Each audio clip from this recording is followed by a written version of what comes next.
Welcome to the Hospitality Maverick podcast with me, Michael Tingsare. We at Hospitality Mavericks are here to inspire leaders to create heart-centered and profitable businesses from the inside out, the kind that both employees and customers love and support. Thanks to BizSimply for sponsoring this episode as our show partner. And BizSimply is the all-in-one HR, workforce management, rota and operations software designed and built by hospitality experts to make every shift run like clockwork. And we join forces to help the industry to find new ways to become even more innovative in how we lead our people, how we operate, to how we grow our businesses, to how we serve our customers. Together we want to share strategies and tools that can make the industry thrive long term, not just survive. Fill a room full of passionate people from all over your organization and really trying to get under the skin of why people join, why people stay, and where people find a sense of purpose, impact, and belonging. And if you can start to create themes, it could be 2, it could be 5 or whatever of reasons that people find achievement and a sense of purpose, impact, and belonging, you can start to put a framework together that resonates, that's authentic, and then hopefully make sure that that aligns with your organization. And it doesn't have to be over-engineered. The simpler, the better. But the most important thing is it's representative of your whole organization so people can buy into it. And it's something that you're confident leading with. This is Bryan Adams. He is the CEO and founder of Ph.Creative, which is an employer brand agency that's working with leading edge brands like Nike, Apple, Glassdoor, and many others. He's also a speaker and author on the topic of employer branding. He's been writing 2 great books, Give and Get Employer Branding and Getting Goosebumps. I will definitely advise you to go and grab a copy of these 2 books if you are on the pursuit to become better at building an employer brand. In this conversation, Bryan and I sit down to talk more about how you get your brand to stand out, shape your reputation, and bring clarity to your proposition as an employer. Bryan shares his definition of what a great employer brand is and share how you become an attractive employer in today's search for talent. We dive into what people are really looking for when they are going for a new role or a new job, how you bring competitive edge when you become a business as a force for good. Bryan also shares some great examples of what the best of the best are doing when it comes to build a contagious culture that gives people goosebumps.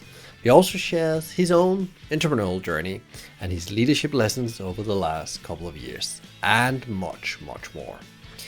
So, if you are looking to boost your approach to how you attract and retain your talent, this is for you. Grab notebook and enjoy.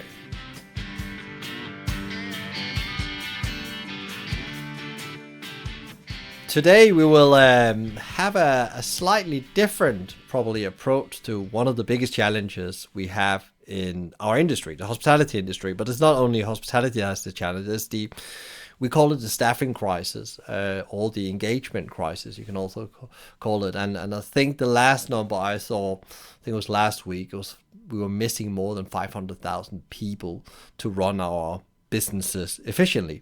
So that comes back again. Are we actually attractive as an employer? Are we attractive as an industry?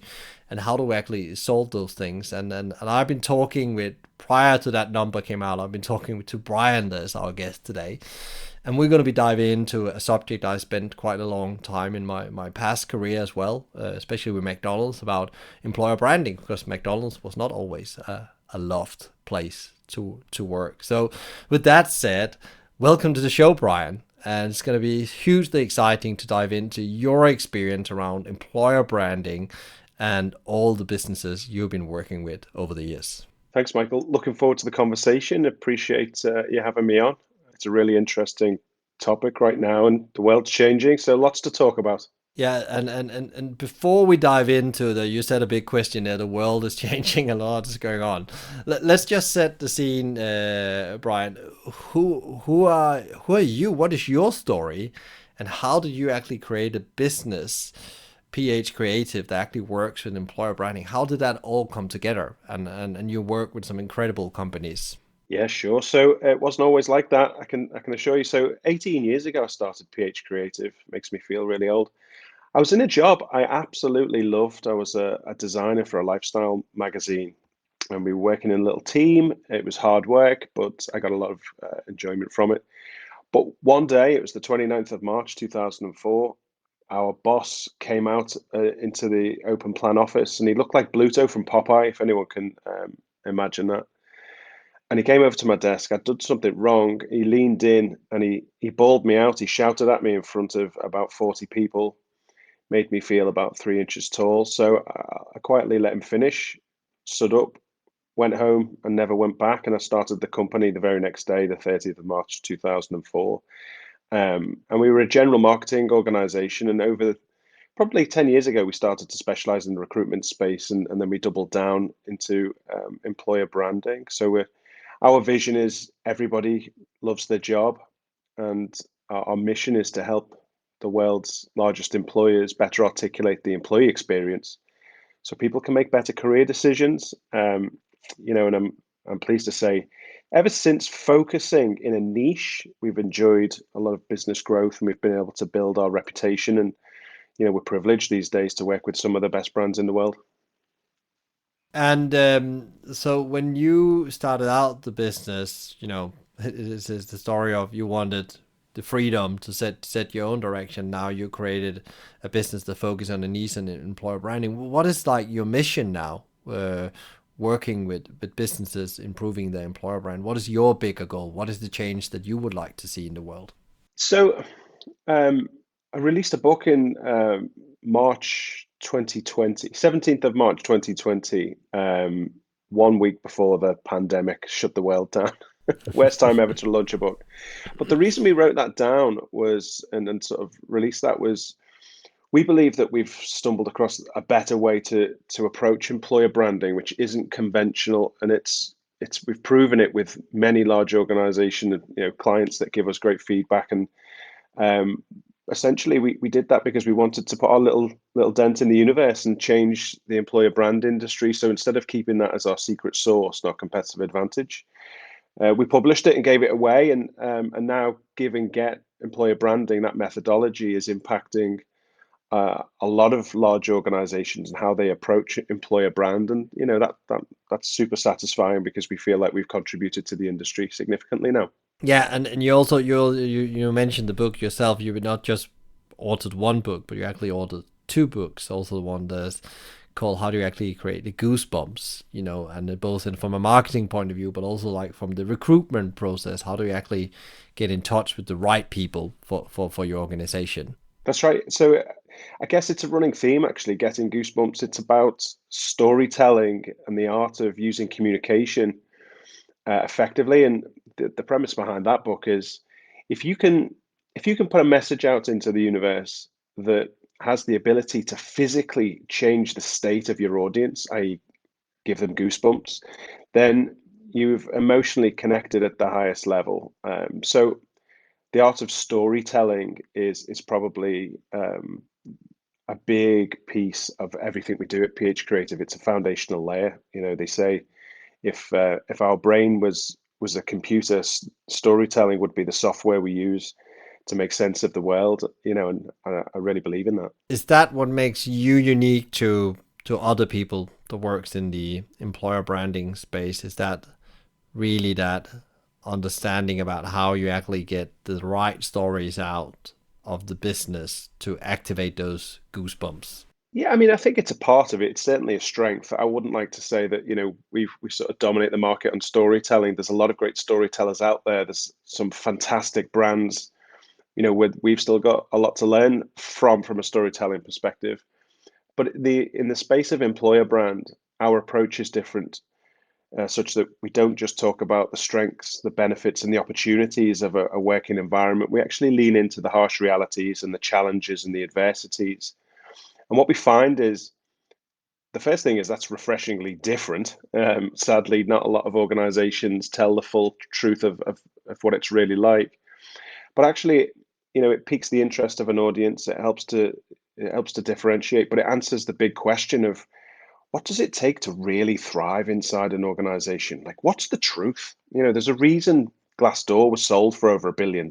People are, searching for but what's it really like? So if you can include those elements into your employer brand narrative, it gets the attention of your talent audience, and people join because of the challenges they might find, not despite of them. And typically, you better set expectations, and that's what it's about. It's about better setting people's expectations, so you don't sell them a dream, then they find something different, and people leave. So we believe in communication that's set with acknowledgement and appreciation, grounded with the authenticity of what it's really like, and it works, Michael. It really does. It's really interesting. You're talking almost like a black box theory because actually, the times I've been going for a job myself, I'm always been asking me, so how is it actually to work there on a day-to-day basis? How are the relationships gonna be? And actually, your job as the employer is what you're saying. It is so important to open that box and share that box so you make sure that actually you're attracting the people that actually wants to work in that kind of environment so you don't waste your own time but also not their time because that can be very very costly. But just if we just take a step back actually, because like I work with employer brand and have an idea, but like for the audience out there, what does actually employer brand mean if you have to define that very briefly? What does it mean in the context of a business? Yeah, so essentially, your employer brand is the reputation you have in the marketplace as an employer. And right underneath the employer brand is something called the EVP, which is an employee value proposition. And we think of that as a two-way value exchange. So if you can articulate what you have to give to a role and an organization, then it opens the door to also then state what you have to, what you're going to get in return. So it's a very clear proposition, and that is very much about setting expectations. So, from a strategy perspective, there's three layers. The first is what's the reputation you need as an employer to drive your organization forward, to compel the right talent towards you? What's the proposition you need to set expectations so you can be effective and efficient at finding the talent that will thrive? And then from a talent experience perspective, where do those stories and those moments need to show up to demonstrate everything aligns and everything's authentic, so people can not just experience the truth of what you've put out there, but also become ambassadors and advocates as well. Yeah, and I guess that really, we all know that first interaction. But what you also mentioned a bit, like people are looking for the truth of the company. You mentioned Glassdoor as an example, as a reason why the value on that business is so high is because people are actually using this to get insights. But if I'm looking for a new job and what should I be aware of as an employer? Like when especially talent are looking for new roles in today's world, how are they looking at it and how are they approaching it? Because I'm 100% sure it's really changing in especially in the times we live in right now. Even though we're going tough times ahead, I think people's gonna really looking at taking a job is a big decision, and I'm gonna be very careful about taking any kind of job. Yeah, that's right. And I think, we talked about the great resignation. I called that the great epiphany. People have woke up and thought, hang on a minute, like there's more to life. I've got more choices. I can put my mental health first. I can look for things on my terms. And the organization's quick to respond to that. I've shown up, and they've been more relevant and demonstrated an empathy and understanding for the world we're living in, and how we need to bring that opportunity to the talent marketplace. You know, People are looking for those things on their terms now, and organizations need to respond.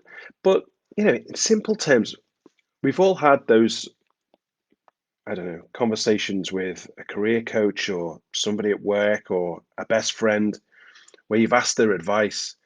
And if the advice is something like, look, this place this place can be really stressful. It's peaks and troughs. It's there's always something. It's high energy. Um, you've got to multitask and juggle a number of competing priorities. It's not easy by any stretch of the imagination. And sometimes you haven't quite got the resources or the team that you need to do the job. It can be hectic. But those who do well here, they tend to stick it out because when you're in the trenches with people, you really form lifelong bonds. And the people around you, we pull together. There's high collaboration, there's trust, and even when you leave this place, you tend to stay in touch with everybody you've worked with because of those strong friendships. And when you're working under pressure, you look back at the time you spent here, and you'll probably say something like, wow, I didn't realize at the time, but I learned about prioritization and time management and stress management and all these things, and you'll grow as a person. So by leaning into the challenges that you will find, it's refreshingly honest and you're level setting expectations in reality. So that's the first thing. But the next thing is you then get to context why people stay and why people find fulfillment and enjoyment and growth in that situation. So it makes sense. And when you position something like that, it's believable and it's okay for people to say, "Well, that doesn't sound like something for me." So if you put a lot of people off with that messaging, that's okay. The job isn't to be just globally more attractive. The job is to be attractive to the right people. And I think that's the big key that a lot of organizations miss. I think it's very interesting you talking about that, the person I can become and the qualities I can get further down the line. It's always bad to take yourself an example. I worked for McDonald's for more than a decade, and the reason why I stayed was because I became better, not just at my technical ability, but also I became a better version of myself by getting insight into my inner self and evolve as a leader and a business person. And I became a better business person by being working for McDonald's. And still today, the things I discover, I'm almost 10 years since I worked the last time, I'm still discovering things. I actually learned that way back because I was in a certain employee journey and also certain support for growing me and transition me from the day I started in the restaurants, cleaning the loos, to I work for head office in different functions. So it's really, really interesting you say that. Yeah, and you know what, Michael? Many moons ago, I was a chef. Like to get through university, I worked in kitchens, and sometimes I did 80-hour weeks, and it was really difficult. But I stuck at it for a number of reasons. Mainly, I needed the money to pay for school. But when I think back at those times now, multitasking and juggling multiple priorities. There was always 20 meals on in the kitchen that I was cooking at the same time.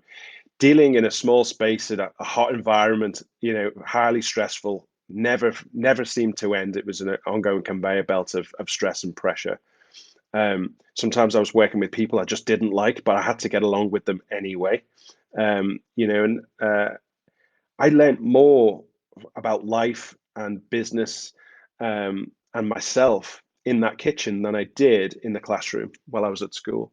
And I often think about those times and the skills I learned under the real pressure of a very hot kitchen. It's certainly not something I'd go back to, um, but I'm grateful for the experience. If we go back a bit about like now I'm an employer and I want to get this right, it actually starts, with you say like how do people actually perceive you? How is your reputation out there? So let's say we got that right, but how do you create that experience of when you get in contact with the business and the brand? And do you have some good examples of what good looks like and what you should be doing as you're trying to attract the right people to your business? Yeah, I mean, the approach to employer brand essentially 99% of the success of employer brand is about alignment, aligning what the organization needs with what your talent is really looking for, and the authenticity of your employer brand is essential. So you need to start by researching and really getting a good idea of what the landscape really looks like. And typically we do that by researching and observing three areas. One is the leadership view. Where's the organization going? What do they feel like the culture needs to be effective and productive? And understand what's the vision? What are we asking people to buy into here, and why is it so valuable?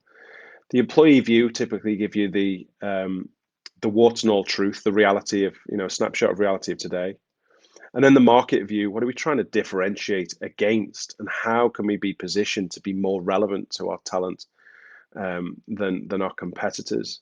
So it's a mixture of those three things. And if you can find alignment, so you can identify the capabilities required to drive the organization forward and position it in a compelling way for the right type of people, then not only can you be authentic and specific and confident with your messaging, but you can bring people on by level setting expectations perfectly well. And you can be comfortable that if they do join, there's a good chance that they'll stay. But now in such a volatile world, you've also got to keep an eye on, like, well, my business isn't the business it was 12 months ago. So it's an ever moving landscape, unfortunately. But actually, that doesn't mean lots of budget and lots of upheaval and lots of rewriting strategy. It means listening to people, empathizing, having compassion and accommodation for the people that you really value inside of your organization. And, you look at Gen Z and millennials being heard and having opportunities to work on themselves and find fulfillment and achievement is 70% of the equation. So if you can find those things inside of your organization, and wrap them in compelling stories, then you're probably onto a good thing that'll serve your business quite well. There's a couple of things I wanted to dive into there, Bryan, but that's really interesting. But like you said, it has to be authentic. Lots of people talk about purpose. How important is purpose, and having a purpose of doing good in the world, business as a force for good in the world when people are looking for a new role in today's world. Because I believe that most businesses started out with the intention of doing something well besides making business results. Yeah, so we're in a generation of identity, and people sort of take on the purpose and brand of their employer as part of their identity. They want to be proud of the place they work for, and this idea of citizenship. So, is this an organization that creates opportunities to leave the world better than we found it?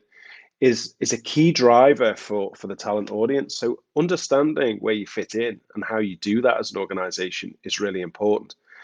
But what it also gives you is a North Star to galvanize everything around. And I'll give you a little example. When you look at an organization like Nike, um, they exist to make sport a daily habit. They believe that sport is the great leveler. It makes people see good in everybody. It's universally celebrated, and it does a lot of good for the world. And they believe they exist to serve athletes. And there's a little asterisk on the athlete, and underneath it says, "If you have a body, you're an athlete," which I love. It's incredibly inclusive and universal. Inside of Nike, when you talk to them, they don't call people employees; they call them teammates. And you think, okay, that's cute, that's nice. But when you get to know them a little bit better, they are a team in the true sense of the word, and they're high performance, so they demand a lot.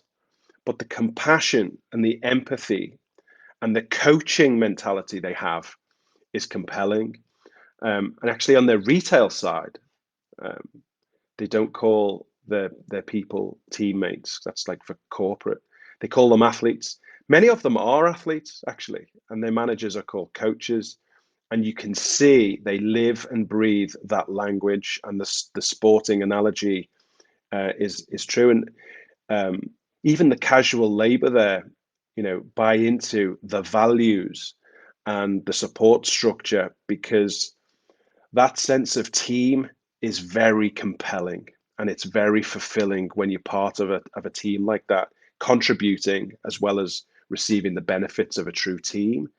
So understanding who you are as an organization, having a higher purpose, and then creating a world that everything is cohesively galvanized around that philosophy. It's not only simpler to run a business, it's highly compelling and easy for people to buy into or opt out of, and that's okay as well. So it can be incredibly powerful, and also, like they say, um, character is revealed under pressure. True character is revealed under pressure, and Lord knows over the last few years, organizations have really felt that.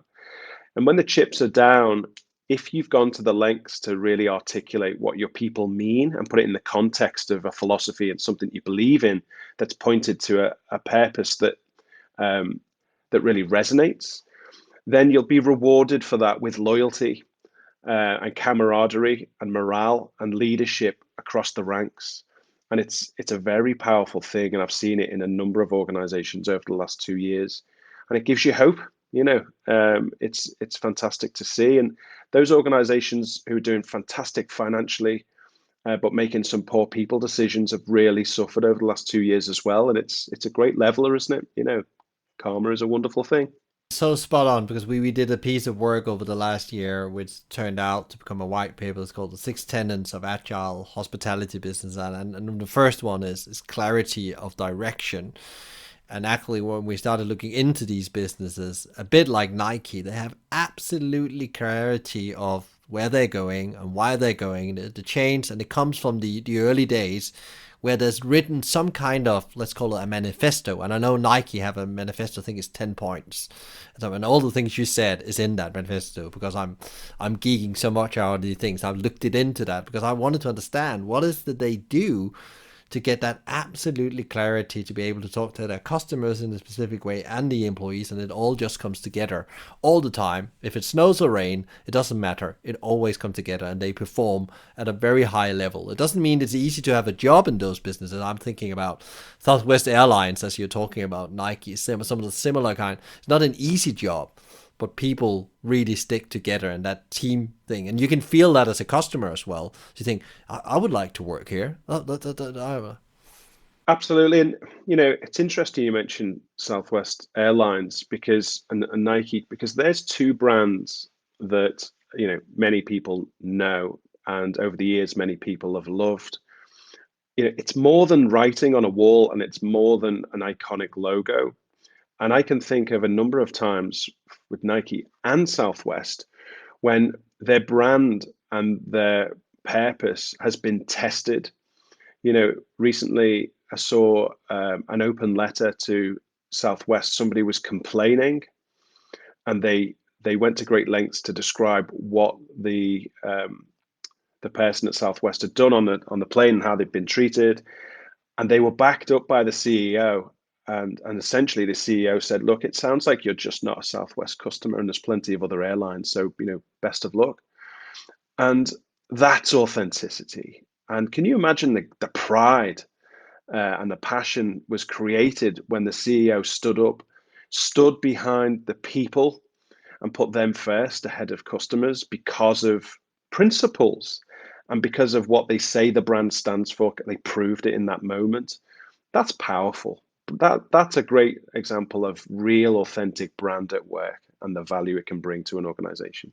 And what is really interesting we're getting to here is that purpose is not just that of course it's good to do good in the world, but also actually like acting authentically when the situation comes up and it feels naturally. Because actually, funny enough, what you mentioned there from Herb Keller, that's unfortunately not with us anymore, what he also said, what also happened there, that the raving fans, the real customers Oh yeah, of Southwest really supported Southwest Airlines, and it was really good for business as well. So it's just like this almost flywheel effect that starts with these things. absolutely. And the key ingredients to that situation, that scenario, to get raving fans isn't necessarily just being more um, customer friendly or being more fun or any of those things. It's actually clarity and confidence, just clearly defining who you are and who you're not, and then sticking to your principles and showing up, under pressure consistently. And um, and Southwest is a very good example of that. And of course, they are a bit irreverent and they are fun loving and all of that stuff. So there is an infectious likability about that brand as well, which doesn't hurt. But those stories resonate and they get spoken about because in this day and age, a lot of organizations think branding is a poster on the wall and something that you do at the start of the year or you do every 5 years and and that's it. But it isn't. It's about how you show up authentically and how you live and breathe that, and how leaders live and breathe it, and set a good example. So clarity and confidence of who you are, and also the clarity and confidence of who you're not is a really good place to start.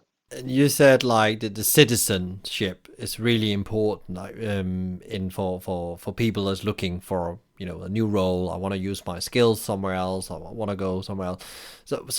Is it actually important that businesses are part of solving our big challenges in the world? And we can take climate change, inequality. There's huge challenges in the world today, and as we move into a new phase of the world after the pandemic, there will be more challenges ahead. We have wars going on in the world as well. So how important is that in being a good employer that actually you participate in that? Because many think that, for example, Patagonia from day one knew they wanted to save the planet. That actually, in my understanding, evolved over time, and then they took responsibility and went out and did it in their way. Yeah, well, I think Patagonia are the ultimate example of citizenship, aren't they? But that wasn't a surprise to anybody. It was incredible and disruptive and a first, um, I think. But it wasn't a surprise because it was congruent with who they are and who they have been for many years. So the element of citizenship, I would say, is becoming ever more important to a younger generation of talent. But it needs to be authentic and it needs to be aligned with the organization. So, I would really warn against jumping on bandwagons just to sort of try and be popular or relevant in the latest conversation of a crisis or whatnot. It needs to resonate and be truly aligned with your organization. And typically, there's three types of brand reputation. Citizenship is one of them, and it's an important sort of ingredient for sure.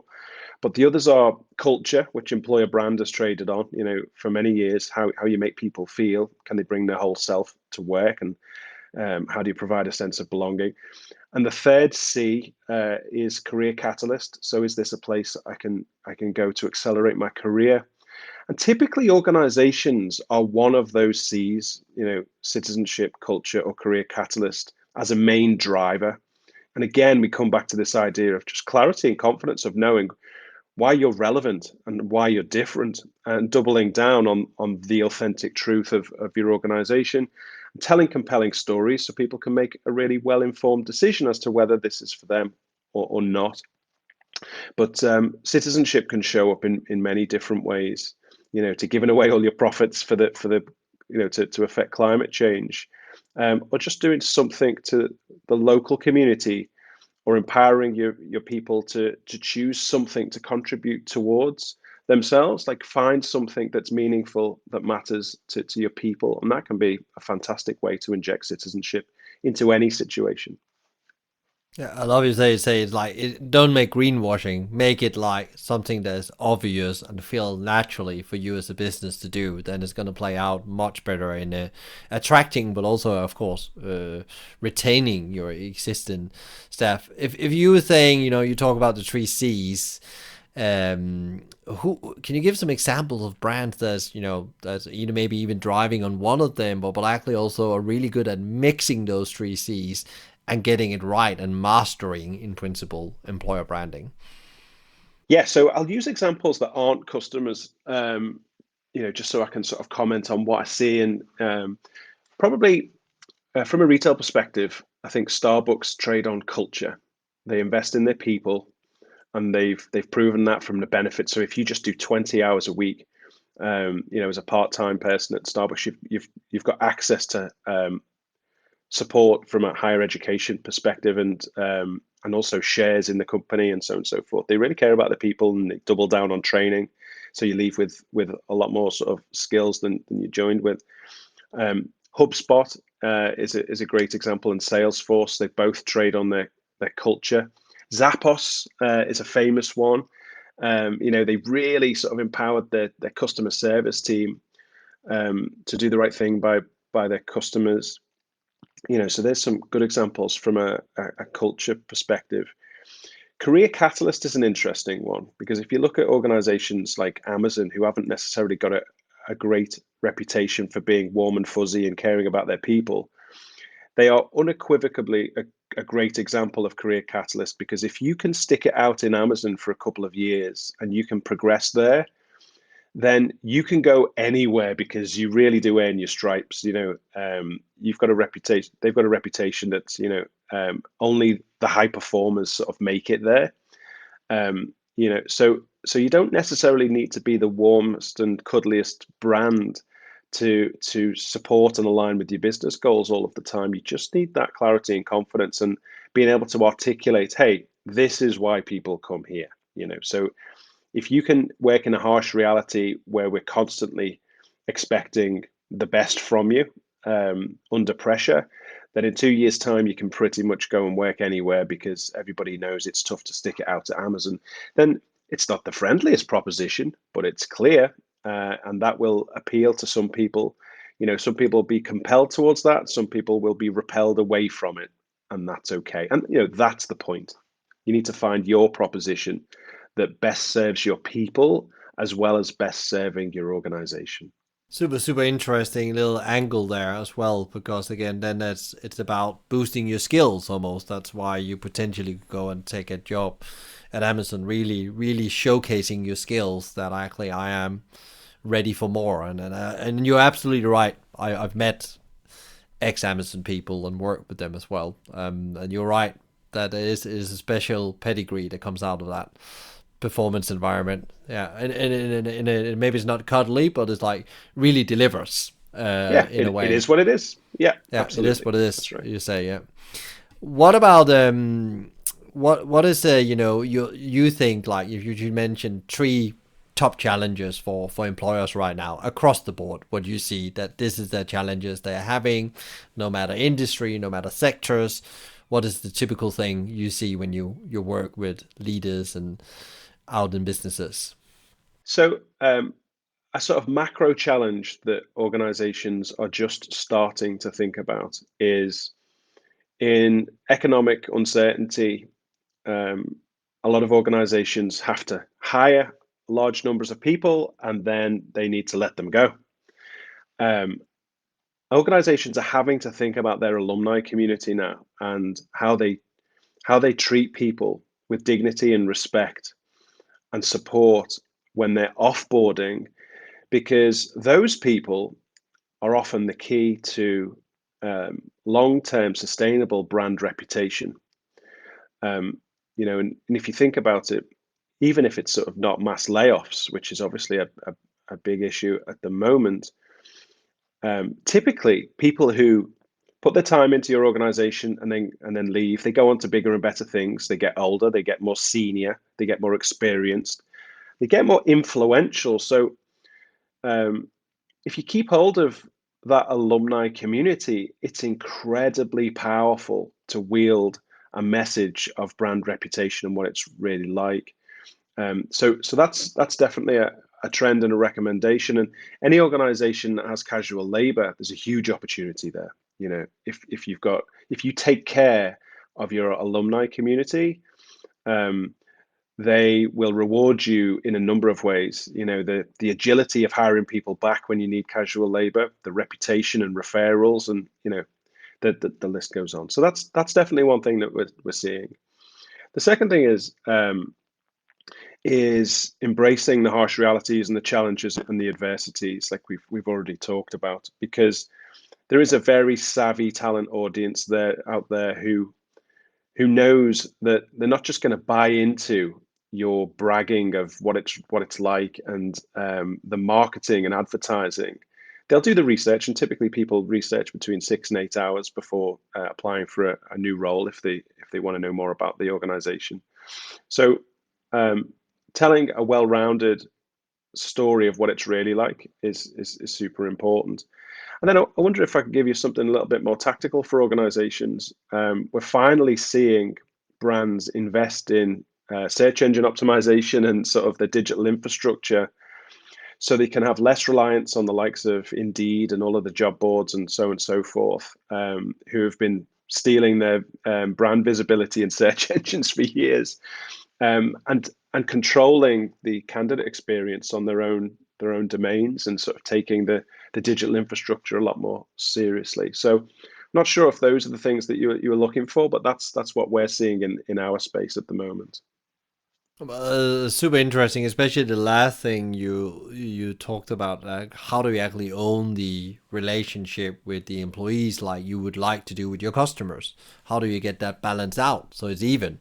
So it's not like a second-hand thought; it's actually a first-hand thought. That actually, how do we actually communicate directly with our potential talent on people that left us? A really interesting thing is that the alumni thing. When I worked McDonald's, we're trying to find out how do we actually become attractive. We had the whole Mac Job campaign, and we actually did quite a lot of work. And in Denmark, where I were, we became the best place to work over 3 years. And one of the key thing I think was actually we went back and found stories of people that were still part of our alumni, and they told their stories of what McDonald's has done for them and where they ended. And some of them ended in top senior executive job, and if that's the journey you want on, you can learn a lot at McDonald's.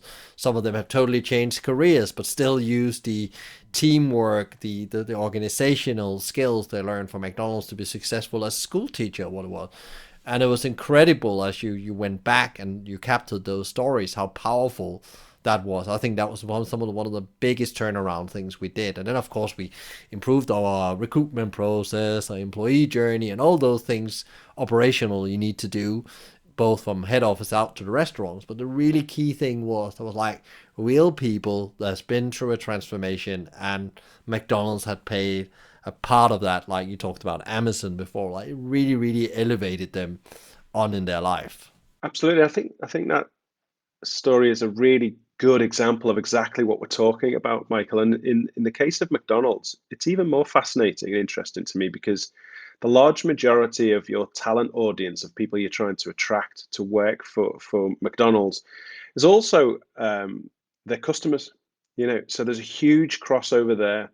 And something to think about for in the hospitality industry specifically is when you post a number of vacant roles, it's not uncommon to see a spike in traffic on your website of up to 10 or 15%.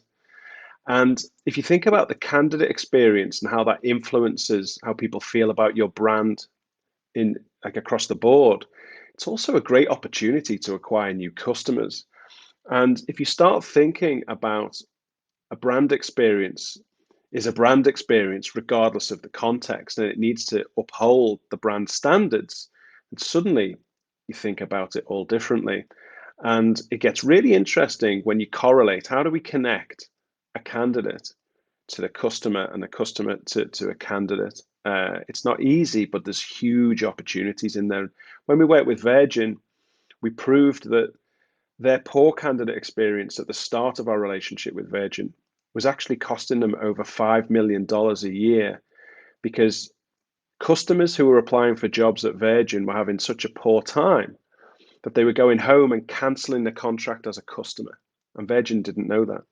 So we proved it, and that fueled a huge business case to improve the candidate experience, and then it opened up the doors to okay. So what if it's a positive candidate experience and they're not customers? How do we use that as an opportunity? So it's interesting. I wonder if your audience have sort of ever considered using recruitment to boost brand reputation across the board and joining those two things up. I think often we forget that actually, as we just down to the way we do the interview and the way we interact from the first touch point really can impact, not just if, as you say, the customers or the potential candidate's gonna say yes to a job, but also if they're actually gonna come in the door, if it's a restaurant setting or a hotel, come and visit us again because like, whoa, I'm not going to spend my hard-earned money on a company that really treats people like that, because that's what it comes down to in the end. How I'm treated, no matter how I'm connected with the brand, and everything is interlinked, as you say, in a way, and always comes back. And I think also, if I think back on my own experience when we got that really right, both the customer and the employee journey, and it really worked well together, and you had the operational system to support that. That's where you created great business results, and it didn't matter if the recession or no recession, because I was just raving fans on both sides. That's exactly right. And I'm in North California right now, about 4 hours north of where I live in Coronado, and I'm sat in an Airbnb rather than a hotel. And the reason for that is how Brian Chesky, um, in a really tough time 18 months ago, let lots of people go, but he did it with empathy, compassion, dignity, and respect.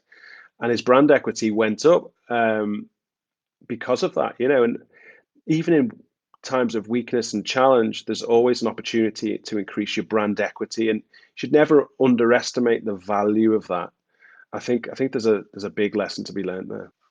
What about yourself, Brian? You run a business, and we've been through horrendous change over the as human beings and leaders and of business the last couple of years, and everybody's been challenged. Some industries more than other, but like, what is your biggest learning as a human and business leader the last 2 years, if you reflect on that?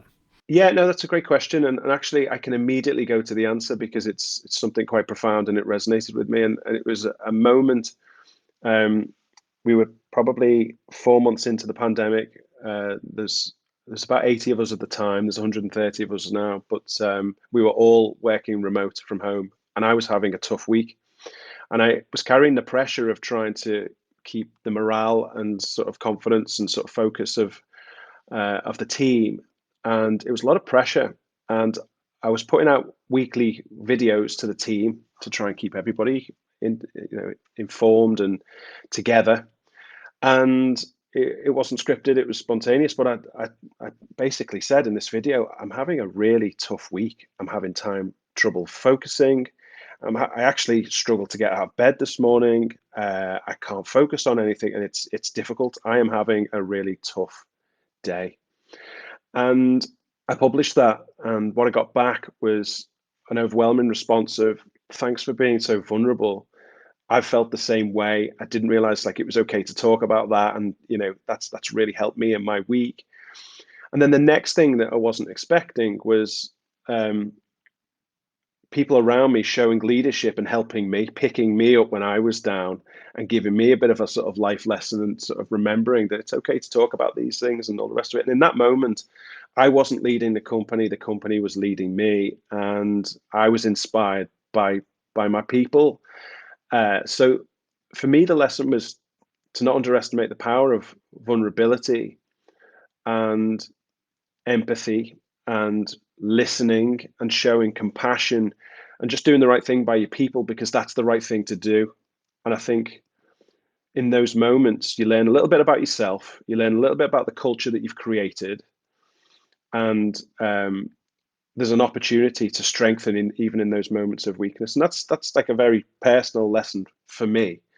Um, and something that I take into when I'm designing strategy and I'm thinking about how I'll lead into new initiatives.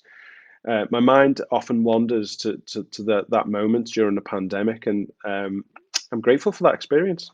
And I love the outcome that came out, Brian. Like, it's almost like we are all leaders. Like, people didn't. It was not like something you said to them. You're all leaders. They almost just adapted to that role, and you were like charging forward as a group, but not one leader, but everybody was leading. It sounds like, and I heard that from others as well. Again, coming back to what you said earlier, being authentic. This is really how I feel, and this is where I am, and it's okay. And we take one day at a time. I really love that. That's really great learning. What are then, and now we come, we're into a new phase, but is there something you're really excited about right now in the work you're doing with companies inside your own business? Like something really like right now, this is excites me. I can see, in every challenging period, there's also opportunities, I says.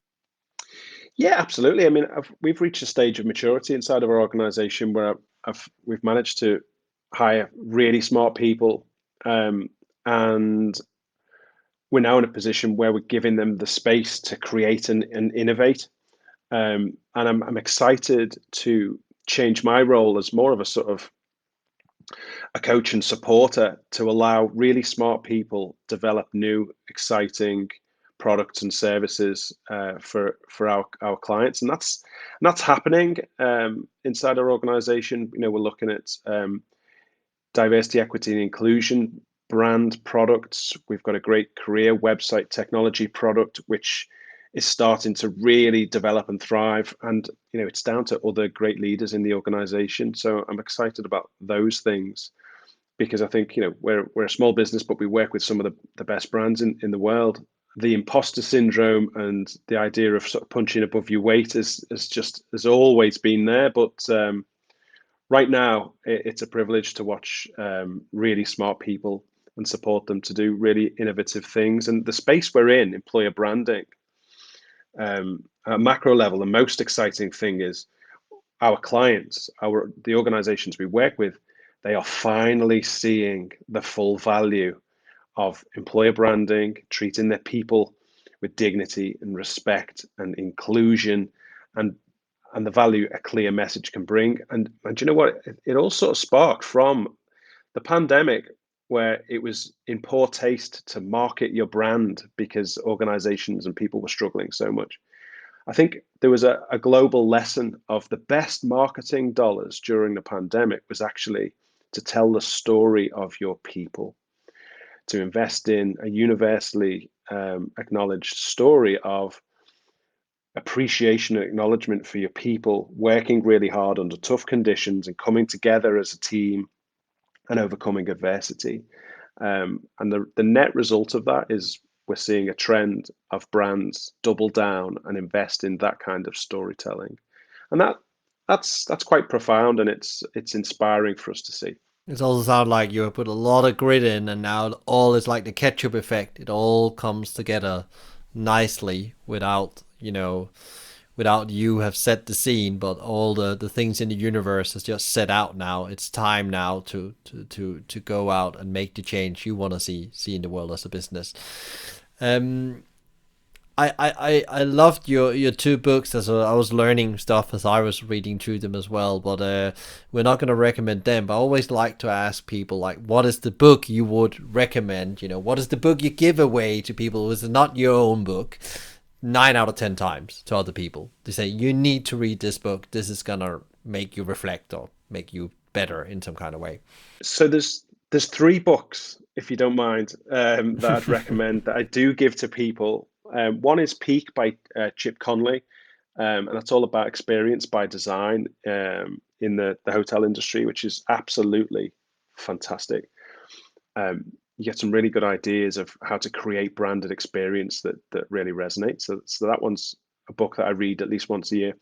The Black Box Thinking by Matthew Said is an incredible, insightful book about how to think about things differently in a variety of different ways. He brings in sport, he brings in sort of different industries like aviation and a whole host of different business contexts. But that's fantastic. And the last one that I've read recently is A Ride of a Lifetime, the ex-CEO of Disney, Bob Iger. It's an incredibly inspiring story. He walks you through a number of scenarios, but the biggest takeaway from that is having absolute clarity on your business strategy and how everything can hang from it, and you can create a real cohesive universe with those simple rules at the top of a strategy. It's really powerful. I'd highly recommend that book and the other two I've mentioned.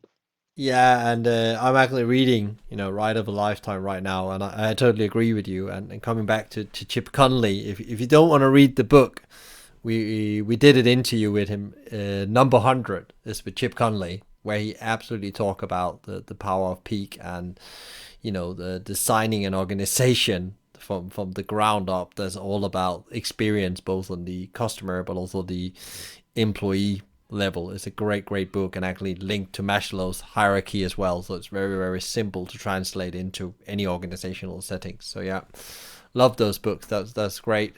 Bryan, what is How do you actually, you've grown this business, over 2 decades almost now. Well, how do you actually show up every day? Besides, you've been very vulnerable in the pandemic, but how do you show up pro every day? How do you make the best impact, every day and get the most out of things as a business leader? Yeah, so I try and be action oriented. I try and run what I'm doing with my calendar. So if it's not my calendar, it doesn't get done. So I don't believe in sort of to-do lists and so on and so forth. But I anchor my week around two things. One, the strategic initiatives and planning that I'm sort of usually constantly working on. So the future of the business. And then two, making time to meet with my executive team and make sure that I'm listening and understanding on their top three priorities. My job is to remove obstacles, barriers, and challenges for them. So I like to try and approach leadership from a purely supportive perspective. And then once a quarter, I'll bring people together and update them on the future of the organization and the long-term direction of the organization, just to reinforce why we're all here and why it matters, and the importance of everybody showing up and doing what we've talked about, you know. And how do you actually, if you wanted to give, like, if you get to stage and give like maybe one or two or three advice to leaders out there that are thinking now, but listening to this, how do I get started? How do I actually build a better employer brand? What would you like top three to advice be to them? Like just a short one to inspire them a bit. Yeah, so I mean, even like small organizations, just fill a room full of passionate people from all over your organization, and really trying to get under the skin of why people join, why people stay, and where people find a sense of purpose, impact, and belonging. And if you can start to create themes, it could be two, it could be five, or whatever, of reasons that people find achievement and a sense of purpose, impact, and belonging. You can start to put a framework together that resonates, that's authentic, and then hopefully make sure that that aligns with your organization. And it doesn't have to be over engineered. The simpler, the better. But the most important thing is it's representative of your whole organization, so people can buy into it. And it's something that you're confident leading with. It's got to be true to you as well, because you've got to show up every day and prove that it's who you are and who the organization is as well. So if you just start there by listening, it'll probably open your eyes into some things that you might have assumed or you've looked at from one perspective, but your team and people look at it from another. Um, and I always think you've just got to approach this with real curiosity and be objective to listening to what you've heard and seek to understand. It can be incredibly moving. And a lot of the time, Michael, we do these sort of research workshops, and a good creative measure of a good workshop is, has somebody told a story where it's made people cry? Because if you can make people cry in a room, then typically you've got to the grassroots of what it really means to be human and what your organization brings, and so on and so forth. So just start there with curiosity. Absolutely great advice, and I think it's also it's free almost to do, and I almost like Absolutely. I almost got goosebumps. I almost imagine what happens in that There you room go. because I tried similar things, and sometimes it's a bit scary. You're also told things you don't like, and that makes you being able to change that, and actually then they see you do that change, and then you have even more loyalty than you had before. But you have to be willing and opening and to listening and taking things on board that you couldn't see yourself, because it always comes back to you. If you are the CEO, the penny drops with you. Everything that happens in the organization is ultimately your responsibility. What is the one question you wished I've asked you, Bryan, and how would you have answered that? Um, so if you were to ask me, what am I working on in terms of myself, my personal development, I would have told you that right now I'm working on getting more comfortable with being uncomfortable. And I think a key part of leadership in a modern world today is emotional intelligence. So I'm trying to slow down and take the time to have difficult conversations. Sometimes, you got to self-reflect, and I'm trying to sort of I'm on a little journey at the moment from a personal development perspective to grow as a person and try and be a better empath in the organization. So being comfortable with being uncomfortable. That was an absolutely brilliant and very self-reflective question. I think there's many CEOs that can connect with that. So where can people find you if they want to know more about you and the work you do with the team, and if they want to connect with you? Yeah, sure. So ph-creative.com, that's our website. You can log an inquiry there or something. Or um, I'm quite proactive on LinkedIn. So Bryan Adams with a Y, PH Creative. You'll find me. Feel free to connect, and yeah, that'd be great. Great. Thank you so much for spending your time with us today, Bryan, and sharing all your insights and your learnings on this incredible journey of working with great brands to build better employer brands, and also like the very specific example on your own culture and what you're thinking as a leader and CEO in today's world of business. Yeah, thanks, Michael. I really enjoyed the conversation, and thanks again for having me on. I really appreciate that you're listening in. So if you enjoyed today's conversation, please share with others, rate or give a review, or subscribe to one of our channels, which all can be done via the website hospitalitymavericks.com. I believe that reading the right books is key to become a better leader. So I've helped you by creating a curated reading list with some of the best books I have found myself, but also been recommended by the amazing guests here on the show. They will help you become better at leading yourself, leading your team, and building an organization that will last. You'll find this curated list under the tab Reading List on hospitalitymavericks.com. A big thank you to BizSimply for supporting us, bringing great insights, strategies, and tools to help leaders to become better every day. Check them out at bizsimply.com, on their social at BizSimply or BizSimplyHQ. You can also email them directly at podcast@bizsimply.com. A huge thank you to Fina Charlton, who is a show producer from the Podcast Collective. If you have any ideas or feedback for the show or thoughts, reach out to me via LinkedIn or via my email, michael@hospitalitymavericks.com. I'm Michael Tingsager, and you've been listening to the Hospitality Maverick podcast show. Be Maverick.